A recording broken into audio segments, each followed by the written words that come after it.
alaikum. Please like, share and subscribe. Thank you. Assalamu alaikum. Like, share and subscribe.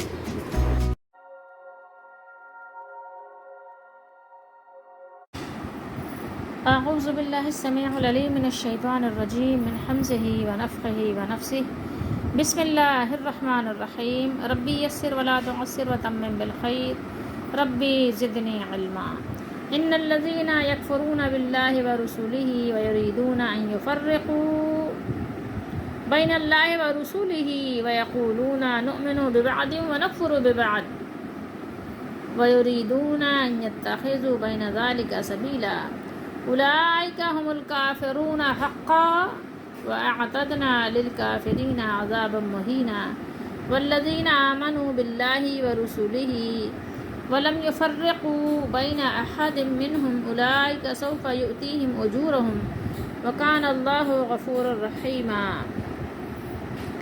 یہ 3 آیات مبارکہ ہیں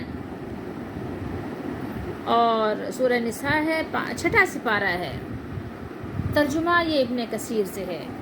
اچھا، آپ کو یہ بات بھی ملحوظ خاطر رکھنا چاہیے کہ تفاسیر آپ پڑھیں، لیکن تفاسیر پڑھتے وقت بھی اپنے دل دماغ کو روشن یا کھلا رکھیں، کیونکہ تفاسیر میں بہت ساری احادیث آپ کو ضعیف کے ساتھ ساتھ موضوع بھی ملیں گی جو کہ لکھی ہوئی ہیں.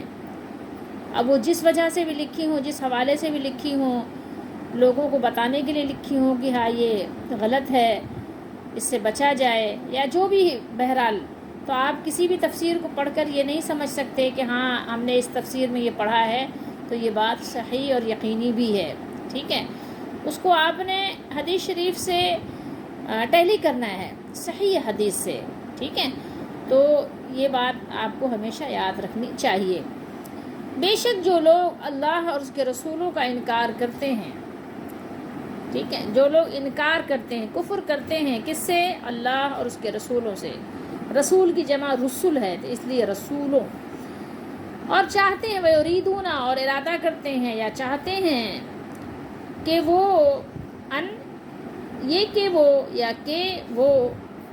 یفرقوا بین اللہ ورسولہ، اللہ اس کے رسولوں کے درمیان تفریق کریں، فرق کریں.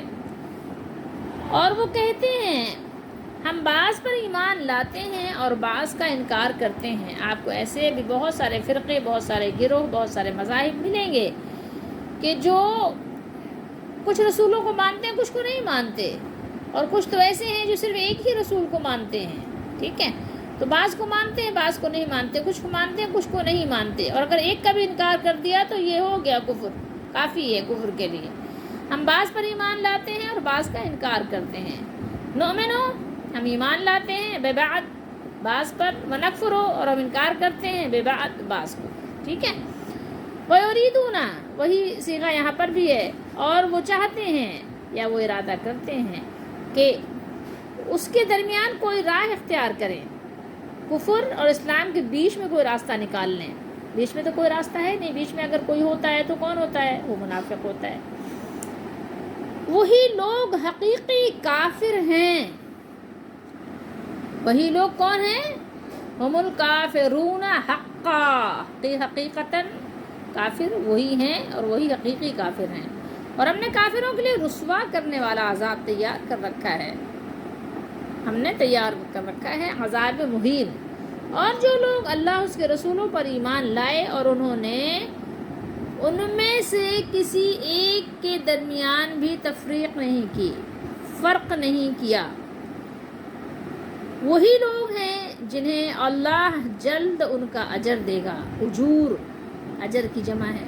ان کو ان کا اجور، ان کا صلہ، ان کا ریوارڈ ان کو دے گا، اللہ تعالیٰ عطا فرمائیں گے. اور اللہ بہت معاف کرنے والے، بخشنا یہ فارسی کا صیغہ ہے.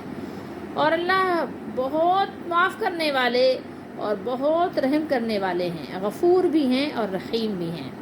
اللہ تعالیٰ نے اپنی یہ 2 یہاں پر صفات کا ذکر فرمایا ہے.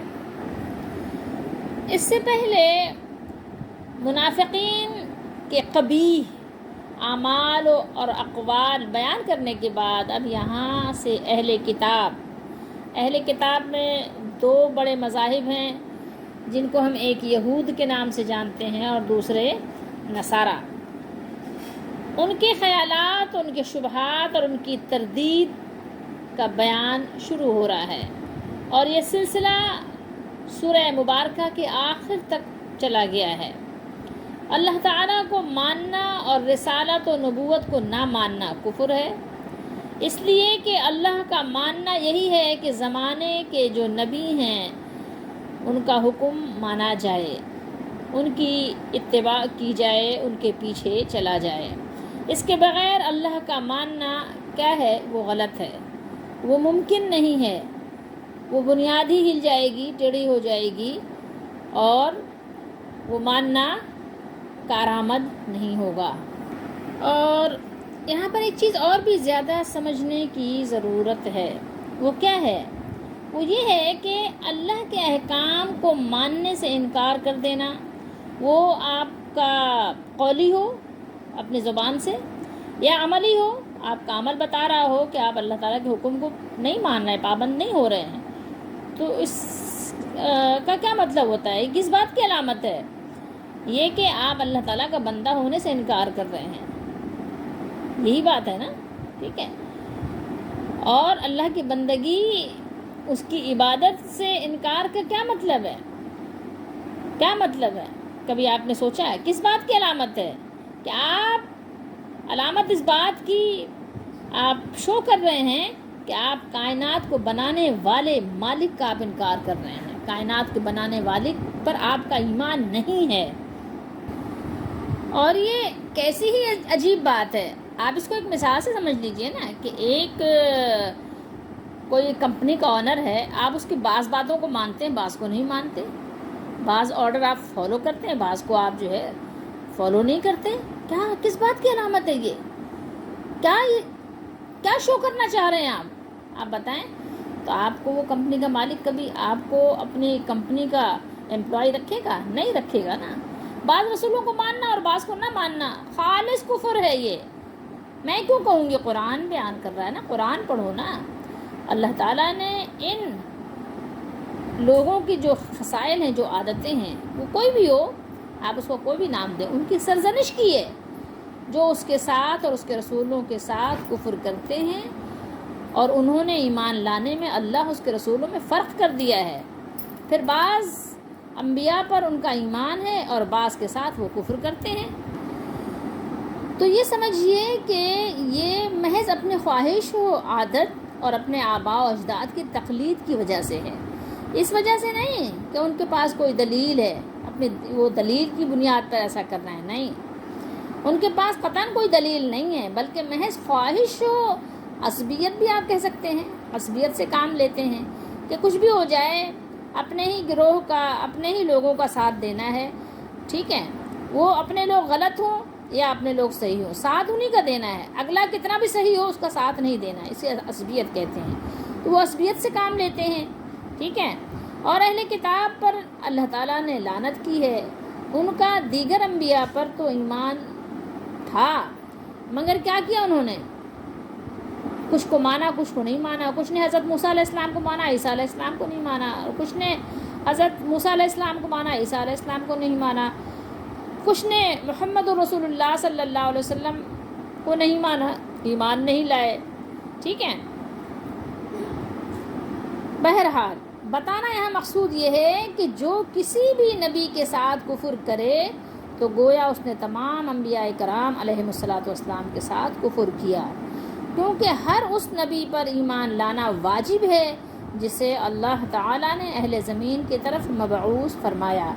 لہٰذا جو شخص حسد یا عصبیت یا خواہش کی وجہ سے کسی بھی نبی کی نبوت کا انکار کرے تو اس کا مطلب یہ ہوگا کہ جن انبیاء پر اس کا ایمان ہے وہ بھی شرعی ایمان نہیں ہے، بلکہ وہ کسی غرض، خواہش اور عصبیت پر مبنی ہے. اسی لیے فرمایا ان الذین یکفرون باللہ ورسولہ، بے شک جو لوگ اللہ اور اس کے رسولوں سے کفر کرتے ہیں انہیں اللہ اور اس کے رسولوں کے ساتھ کفر کرنے والے نام زد کر دیا گیا ہے۔ وَيُرِيدُونَ أَن يُفَرِّقُوا بَيْنَ اللَّهِ وَرُسُلِهِ، اور وہ اللہ اور اس کے رسولوں میں فرق کرنا چاہتے ہیں، یعنی ایمان لانے میں فرق کرنا چاہتے ہیں، اور کہتے کیا ہیں؟ اور کہتے ہیں کہ ہم بعض کو مانتے ہیں اور بعض کو نہیں مانتے، اور ایمان اور کفر کے درمیان ایک راستہ نکالنا چاہتے ہیں۔ ایک راستہ کہاں نکالنا چاہتے ہیں؟ ایمان اور کفر کے درمیان، اور ایمان اور کفر کے درمیان کوئی راستہ نہیں ہے۔ بیچ کا راستہ جو ہے وہ منافقوں کا ہے، اور منافق آپ کو پتہ ہے کہ جہنم کے سب سے نچلے درجے میں ہیں۔ ایمان اور کفر دونوں کی سرحدیں ملی ہوئی ہیں، یا تو انسان مسلمان ہے، ایمان والا ہے، اور یا تو مسلمان نہیں ہے اور ایمان والا نہیں ہے، ٹھیک ہے؟ تو یہ بیچ کا کوئی راستہ نہیں ہے۔ پھر اللہ تعالیٰ نے ان کے بارے میں فرمایا کہ وہ بلا شبہ کافر ہیں، اولئک هم الکافرون حقا، ٹھیک ہے؟ ان کے کفر ہونے میں، کافر ہونے میں کوئی شک نہیں ہے، بلکہ وہ حقیقتاً کافر ہیں، ٹھیک ہے؟ ان کا کفر یقینی ہے، کیونکہ جن انبیاء کے ساتھ یہ ایمان کا دعویٰ کرتے ہیں وہ بھی شرعی ایمان نہیں ہے، کیونکہ اگر اللہ کے رسول ہونے کی وجہ سے ایمان ہوتا تو وہ ان جیسے دیگر انبیاء پر اور ان انبیاء پر بھی ایمان لے آتے جن کی نبوت دلیل کے اعتبار سے زیادہ واضح اور برہان کے اعتبار سے زیادہ قوی ہے، اور ان کی نبوت کے بارے میں بھی یہ حقیقت پسندانہ رویہ رکھتے ہیں۔ کیا کرنا ہے ہمیں سب نبیوں پر ایمان لانا ہے، سب کو اللہ نے بھیجا ہے، سب اللہ کی طرف سے آئے ہیں، سب حق کے ساتھ آئے ہیں، حق لے کر آئے ہیں، حق دے کر بھیجے گئے ہیں، اور سب حق بات کی ہی کیا کرتے ہیں؟ تبلیغ کرتے ہیں، حق بات کو ہی وہ پہنچاتے ہیں۔ سب کا مشن کیا ہے؟ حق بات کو پہنچانا ہے، اللہ کے بندوں کو اللہ کا پیغام پہنچانا ہے۔ لیکن وہ لوگ جن لوگوں نے کچھ کو مانا کچھ کو نہیں مانا، ان کے لیے اللہ نے فرمایا کہ اور کافروں کے لیے ہم نے ذلت کا عذاب تیار کر رکھا ہے، یعنی جس طرح انہوں نے اللہ کے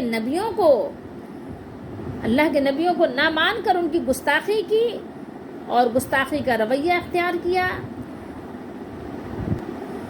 اسی طرح ان کے ساتھ بھی کیا جائے گا کہ ان کو ذلت اور رسوائی کا عذاب دیا جائے گا۔ یہ اس لیے کہ یا تو انہوں نے اس دین و ہدایت کو کوئی اہمیت ہی نہیں دی جسے یہ رسول اللہ صلی اللہ علیہ وسلم کے پاس سے لے کر آئے، بلکہ اس سے انہوں نے مکمل طور پر کیا کیا؟ منہ پھیر لیا، اور دنیا کے اس ساز و سامان کے جمع کرنے میں لگے رہے۔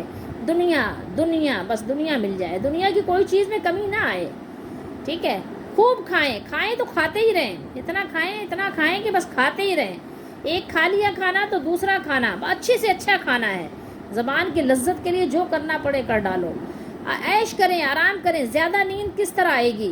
زیادہ سونے میں زیادہ آرام کرنے میں کیا چیز جو ہے کیا کہتے ہیں وہ مددگار ہوگی؟ بس سوتے رہو، خوب کھاؤ، خوب سو، خوب گھومو، خوب جو ہے خریداری کرو، خوب جو ہے شاپنگ کرو، بس یہی دنیا میں لگے ہوئے، خوب مکانات بناؤ، خوب زمینیں خریدو، ٹھیک ہے؟ تو انہوں نے بس دنیا کا ساز و سامان جمع کرنے میں لگے رہے، خوب دھوکے دیے لوگوں کو دھوکے دے کر، فریب کر کے، جھوٹ بول کر، جھوٹے وعدے کر کے، مکاریاں کر کے، چالاکیاں کر کے، دوسروں پہ الزامات لگا کے خوب مال لوٹے، مال بٹورے، ٹھیک ہے؟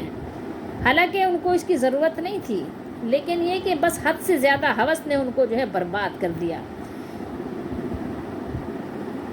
ایسے لوگوں کی آج بھی آپ کو کمی نہیں ہے، لیکن نبی کریم صلی اللہ تعالیٰ علیہ وآلہ وسلم کی عظیم نبوت کے زمانے میں بھی انہوں نے آپ سے حسد بھی کیا، آپ کی مخالفت بھی کی، آپ کو جھٹلایا بھی، تکذیب بھی کی، اور کسی نے جادوگر کہا، کسی نے آپ کو کاہن کہا، کسی نے آپ کو پچھلی قصے کہانیاں سنانے والا کہا، جو جس سے بن پڑا جھوٹ کا الزام لگایا، جو کچھ دشمنی کرنے میں، یہاں تک کہ جنگیں بھی لڑیں، کچھ بھی کسر انہوں نے اٹھا نہ رکھی، تو اللہ تعالیٰ نے ان پر دنیاوی ذلت مسلط کر دی، دنیا میں بھی ان کو ذلیل کیا۔ رسول اللہ صلی اللہ علیہ وسلم کے سامنے بڑے بڑے لشکر لے کر آئے، لیکن ایسے ان کا جو ہے ملیا میٹ ہو جاتا ہے جیسے بھوسا، ٹھیک ہے؟ اور پھر اخروی ذلت سے بھی وہ دوچار ہوں گے۔ اب یہ ظاہر ہے اس کا تو یقین ان کو جب ہی آئے گا جب ان کی جسم سے ان کی جان نکل جائے گی۔ آگے اللہ تعالیٰ نے ان لوگوں کے بارے میں ارشاد فرمایا کہ اور جو لوگ اللہ اس کے رسول پر ایمان لائے اور ان میں سے کسی میں فرق نہیں کیا، یعنی سب کو مانا. کیا کیا انہوں نے؟ والذین آمنوا باللہ ورسولہ ولم یفرقوا، انہوں نے فرق کیا ہی نہیں. بین احد منہم، ان میں سے کسی میں بھی فرق نہیں کیا.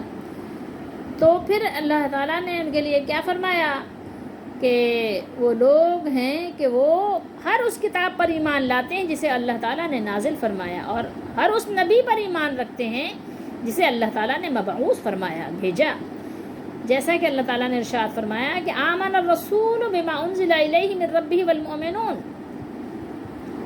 رسول اس کتاب پر جو ان کے رب کی طرف سے ان کی طرف نازل ہوئی ہے ایمان رکھتے ہیں، اور مومن بھی سب اللہ پر اور اس کے فرشتوں پر، اس کی کتابوں پر اور اس کے رسولوں پر ایمان رکھتے ہیں، اور ہم رسولوں میں سے کسی ایک میں فرق نہیں کرتے. ایمان والوں کا شیوا یہ ہے کہ وہ فرق نہیں کرتے، وہ مانتے ہیں کہ سب رسول اللہ کی طرف سے آئے. جو درجہ بندی ہے وہ اللہ کی طرف سے ہے، لیکن ہے سارے رسول اللہ کے اور اللہ کے بھیجے ہوئے ہیں، حق کے ساتھ آئے ہیں، حق لے کر آئے ہیں.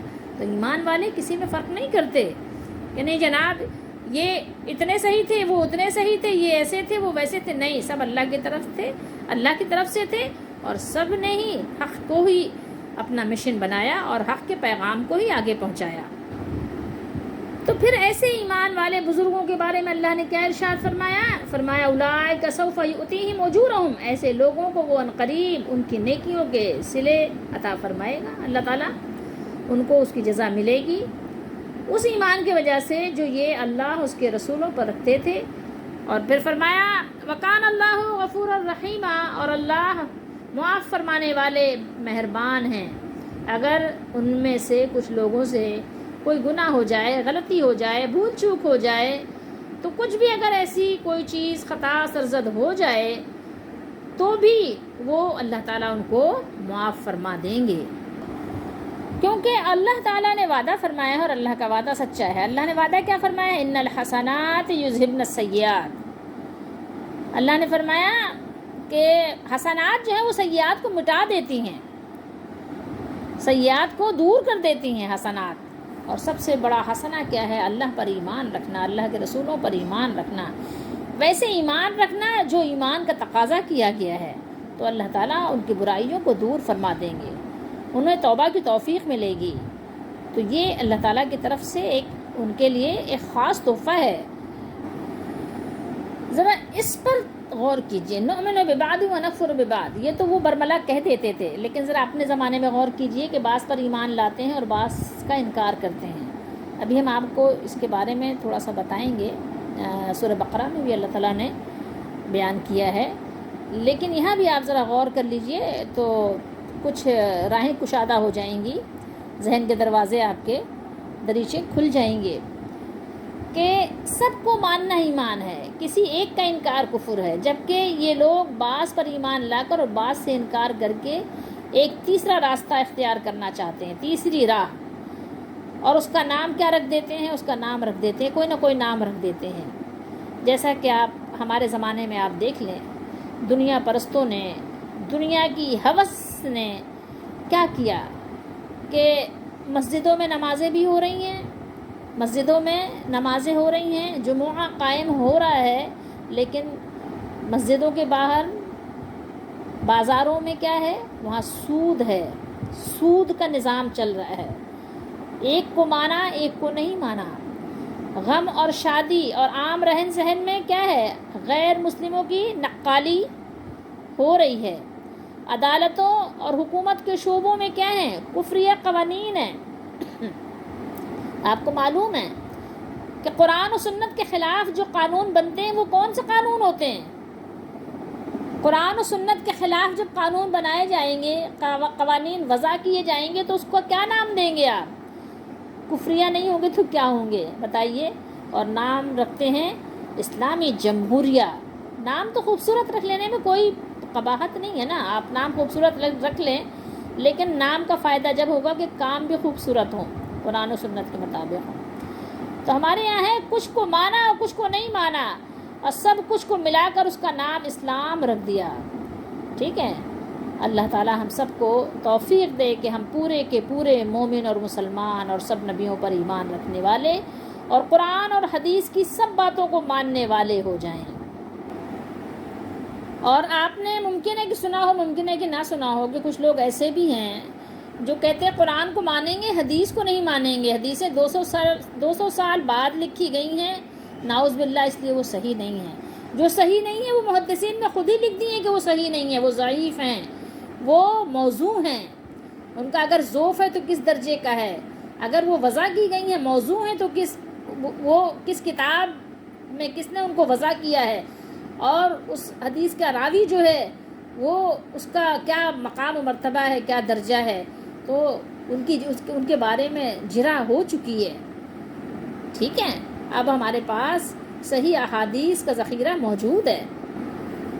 تو اب اس بات کا کیا معنی کہ آپ کہتے ہیں کہ نہیں ہم قرآن مانیں گے، احادیث نہیں مانیں گے؟ آپ نے فرق کیا کہ نہیں کیا؟ اگر آپ نے فرق کیا تو آپ کیسے مومن ہیں، کیسے مسلمان ہیں؟ آپ خود ہی اپنا فیصلہ کریں، دوسروں سے کیوں فیصلہ کروائیں گے؟ لیکن جو محمد عربی صلی اللہ علیہ وآلہ وسلم کے امتی ہیں اور واقعی محمد عربی صلی اللہ علیہ وسلم پر ایمان رکھتے ہیں، وہ کسی پر فرق نہیں کرتے، اور ان کا اللہ تعالیٰ اجر بچا کر، سنبھال کر، حفاظت کر کے اللہ تعالیٰ رکھیں گے اور ان کو عطا فرمائیں گے، اور اللہ تعالیٰ غفور الرحیم ہے، ان کی خطاؤں پر پردہ ڈالیں گے۔ تو یہاں پر اللہ تعالیٰ نے کفار کی بھی کئی قسمیں بیان کی ہیں۔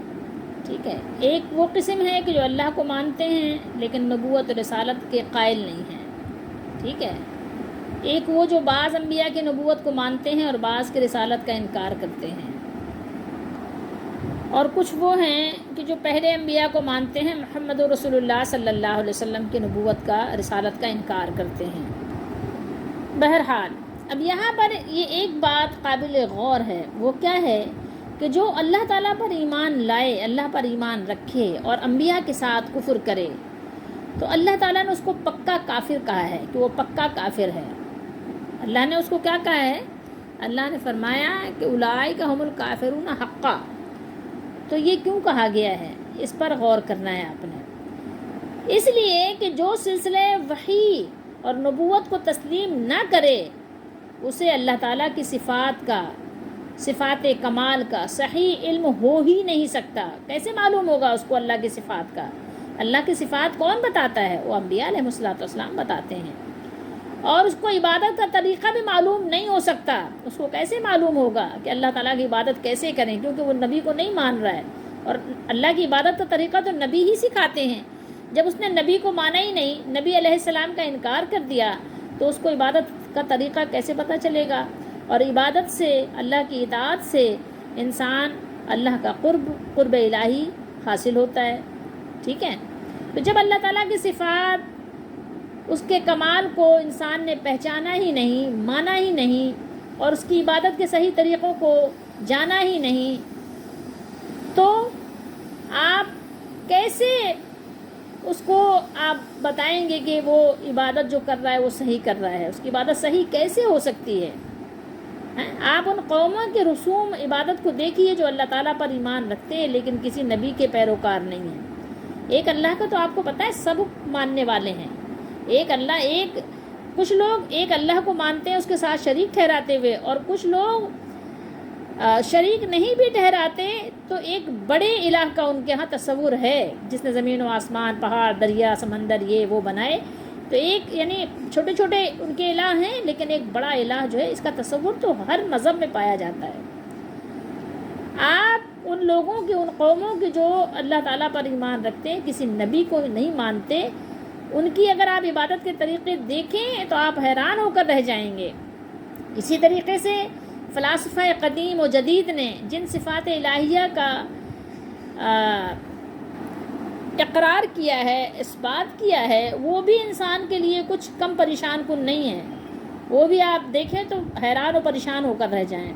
اسی طرح وہ لوگ جو بعض انبیاء کے نبوت کو تسلیم کرتے ہیں، اور ان کو تسلیم کیوں کرتے ہیں کہ ان کے پاس دلائل ہیں، معجزات ہیں، تو انہی دلائل و براہین اور معجزات کی وجہ سے انہوں نے ان نبیوں کو مان لیا، ان کا اقرار کر لیا۔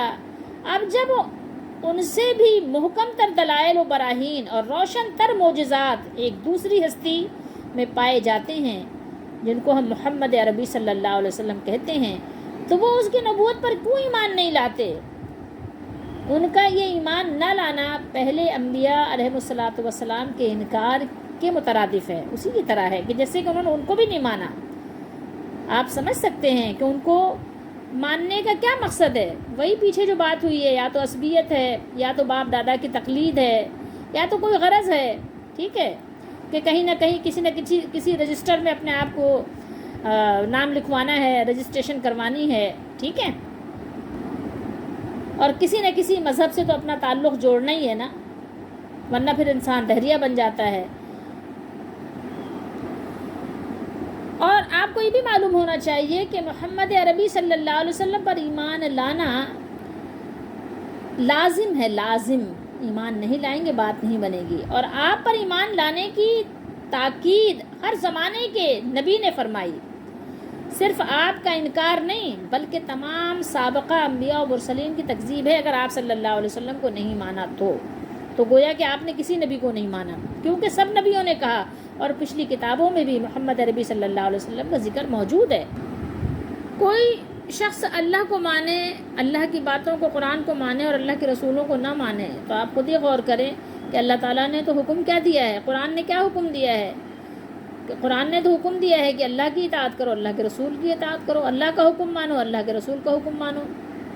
تو ذرا وہ غور تو کریں کہ وہ کر کیا رہے ہیں، وہ یہی تو تفریق کر رہے ہیں، فرق لگا رہے ہیں نا، اللہ کی باتوں میں، اللہ کے رسول کی باتوں میں فرق لگا رہے ہیں، قرآن میں اور صاحب قرآن کی باتوں میں فرق لگا رہے ہیں۔ تو اگر وہ پھر کافر نہیں ہے تو پھر وہ کیا ہیں؟ تو یہ طریقہ کار پرانا ہے۔ اسلام اور کفر کی جو معجون مرکب بنانے کا خیال جو ہے یہ آج کا نہیں ہے، بہت پرانا ہے۔ ان لوگوں کے علاوہ جن کا ذکر اس آیت میں ہو رہا ہے، ہماری تاریخ بھی ان نوادر روزگار ہستیوں سے خالی نہیں ہے، بہت سے گزرے بھی ہیں اور بہت سے افراد موجود بھی ہیں، یعنی جو لوگ اللہ پر، اس کی تمام صفات تقدس و کمال پر اور بلا استثناء اس کے تمام رسولوں پر ایمان لاتے ہیں، ان کے اجر عظیم کا ذکر اللہ تعالیٰ نے فرمایا، اور سوفا تاکید مضمون کے لیے ہے، سوفا فرمایا نا اللہ تعالیٰ نے۔ اللہ تعالیٰ ہم سب کو بھی ان لوگوں میں قبول بھی فرمائے، شمار بھی فرمائے۔ اللہ تعالیٰ ہم سب کو ہر طرح کے کفر سے بچائے رکھے، آمین۔ میرے اور آپ کے لیے اس میں بہت سارے سبق موجود ہیں، میں اور آپ اپنا ایمان چیک کریں قرآن مجید کی روشنی میں۔ قرآن حکیم نے یہ کھلا ہوا فیصلہ سنا دیا ہے کہ جو شخص اللہ تعالیٰ کو مانے مگر اس کے رسولوں پر ایمان نہ لائے، یا بعض رسولوں کو مانے اور بعض کو نہ مانے، وہ اللہ کے نزدیک مومن نہیں بلکہ کھلا کافر ہے، جس کی نجات آخرت کی کوئی راہ نہیں۔ قرآن حکیم کے اس واضح فیصلے نے ان لوگوں کی بے راہ روی اور کجروی کو پوری طرح کھول دیا ہے جو دوسرے اہل مذاہب کے ساتھ رواداری میں مذہب اور مذہبی عقائد کو بطور ہبہ کے پیش کرنا چاہتے ہیں، اور قرآن و سنت کے کھلے ہوئے فیصلوں کے خلاف دوسرے مذہب والوں کو یہ بتانا چاہتے ہیں کہ مسلمانوں کے نزدیک نجات صرف اسلام میں نہیں ہے۔ لوگوں کو اس طرح کی باتیں سنتے ہوئے آپ نے دیکھا ہوگا، سنا بھی ہوگا، وہ کہتے ہیں ہر مذہب کے لوگ جنت میں جائیں گے، ٹھیک ہے، کہہ رہے ہیں کہ ایک درخت ہے، راستے الگ الگ ہیں، کوئی ادھر سے آ رہا ہے، کوئی ادھر سے آ رہا ہے، کوئی ادھر سے آ رہا ہے، سب آ ادھر ہی رہے ہیں۔ مطلب بس الگ الگ اپنی اپنی منطقیں ہیں لوگوں کی، اپنی اپنی لاجک بنائی ہوئی ہے لوگوں نے، اور کہا ہے کہ سب جنت میں جائیں گے، ٹھیک ہے، سب کو جنت ملے گی۔ تو جیسے جنت نا ہمارے ابا نے ہم کو خرید کے دے دی ہے، اور ہم جو ہے اس کا ٹکٹ سب کو دے رہے ہیں۔ بھائی میرے آپ کے کہنے سے کچھ نہیں ہوتا، جس مالک نے جنت بنائی ہے اس کے فیصلوں پر فیصلے ہوں گے، اس کا حکم چلے گا۔ آپ کی کمپنیوں میں تو آپ کے فیصلے چلتے ہیں، آپ کے اپنے جو کہنا چاہیے کہ سرحدیں ہیں، جو آپ کی باؤنڈریز ہیں، اس میں تو آپ کا وہاں حکم چلتا ہے، کوئی پرندہ پر نہیں مار سکتا، اور آپ اللہ کی جنت کا سرٹیفکیٹ سب کو یوں ہی دے رہے ہیں۔ میں کہتی ہوں کہ میں کسی دوسرے ملک جانے کا شوق رکھتی ہوں، میں چاہتی ہوں کسی اور ملک چلی جاؤں، تو کیا جب تک کہ آپ کا ملک مجھے ویزا نہ دے آپ مجھے اپنے ملک میں قدم رکھنے دیں گے؟ کبھی بھی نہیں رکھنے دیں گے، بلکہ اپنے سپاہیوں کو حکم دیں گے کہ اس کو دیکھتے گولی مار دو، کیونکہ بغیر ویزے کے، بغیر پاسپورٹ اور کاغذات کے یہ ہمارے ملک میں انٹری کیسے کر سکتے ہیں؟ آپ سوچیں تھوڑی دیر کے لیے، آپ کی باؤنڈریز اتنی زیادہ پاورفل ہیں اور آپ اللہ تعالیٰ کی باؤنڈریز میں یوں ہی داخل ہو جاتے ہیں، کیسے؟ کس نے آپ کو یہ پرمیشن دی ہے؟ یاد رکھیے، یاد رکھنے کی چیز یہ ہے کہ اس میں کوئی شک نہیں، کوئی شبہ نہیں کہ اسلام جتنے بھی غیر مسلم ہیں، غیر مسلموں کے ساتھ عدل کرنے کا، انصاف کرنے کا، ہمدردی، خیر خواہی، احسان، رواداری کے معاملے میں اپنی مثال آپ ہے، کوئی اس کا مثال نہیں پیش کر سکتا، اسلام کی کوئی مثال نہیں رکھتا، لیکن احسان، سلوک، حسن سلوک، اپنے حقوق اور اپنی ملکیت میں ہوا کرتے ہیں۔ لازمی بات ہے، آپ کوئی چیز کسی کو دیں گے تو اپنی چیز سے دیں گے یا کسی پڑوسی کی چیز اٹھا کے لا کے کسی کو دے دیں گے؟ کیا کریں گے بتائیے؟ آپ اپنے بینک سے کسی کو چیک دیں گے یا دوسرے کے زبردستی دوسرے سے لکھوا لیں گے کہ جناب لکھیے آپ فلاں کو 1 لاکھ کا چیک دے دیجئے؟ ایسا کریں گے کیا؟ اور کوئی کرے گا؟ کوئی کرنے دے گا؟ نہیں کرنے دے گا۔ بتائیے، آپ سارے حسن سلوک کس کے حق سے کریں گے؟ کس کی ملکیت سے؟ اپنی ملکیت سے کرتے ہیں نا، ساری ملکیت جو ہے آپ اپنی ملکیت میں سارا کچھ کریں گے نا، سارے حقوق کہاں سے ادا کریں گے؟ اپنی ملکیت میں۔ تو مذہبی اصول و عقائد ہماری ملکیت نہیں ہے جو ہم کسی کو تحفے میں پیش کر سکیں۔ اسلام جس طرح غیر مسلموں کے ساتھ رواداری اور حسن سلوک کی تعلیم میں نہایت سخی اور فیاض ہے، دریا دل ہے، اسی طرح وہ اپنی سرحد کی حفاظت میں نہایت محتاط اور سخت بھی ہے۔ آپ اس بات کو ہمیشہ ملحوظ خاطر رکھا کریں۔ جو اللہ تعالیٰ کے باغی ہیں، جو اللہ کے احکامات کو مانتے ہی نہیں ہیں، آپ اپنی ملکیت میں سے ان کے ساتھ ہمدردی بھی کیجئے، خیر خواہی بھی، انتہائی رواداری کے ساتھ آپ ان کے ساتھ سلوک کیجئے، لیکن یاد رکھیے کہ کفر اور رسوم کفر سے اسلام پوری طرح بیزاری کا اعلان فرماتا ہے۔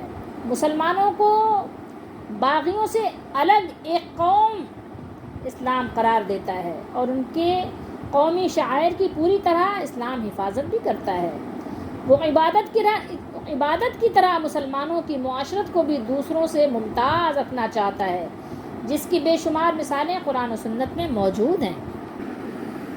اور اگر آپ لوگوں کی باتوں کو ایسے ہی آپ ان کو درجہ دیں اور اہمیت دیں، تو آپ تھوڑی دیر کی سوچیں کہ اگر سارے ہی صحیح ہیں اور سبھی کچھ صحیح ہے، تو پھر تھوڑی دیر کے لیے غور کریں کہ نزول قرآن کا مقصد اور صاحب قرآن محمد رسول اللہ صلی اللہ علیہ وسلم کی بعثت کا مقصد کیا رہ گیا؟ پھر آپ کیا لوگوں کو بتانا چاہتے ہیں؟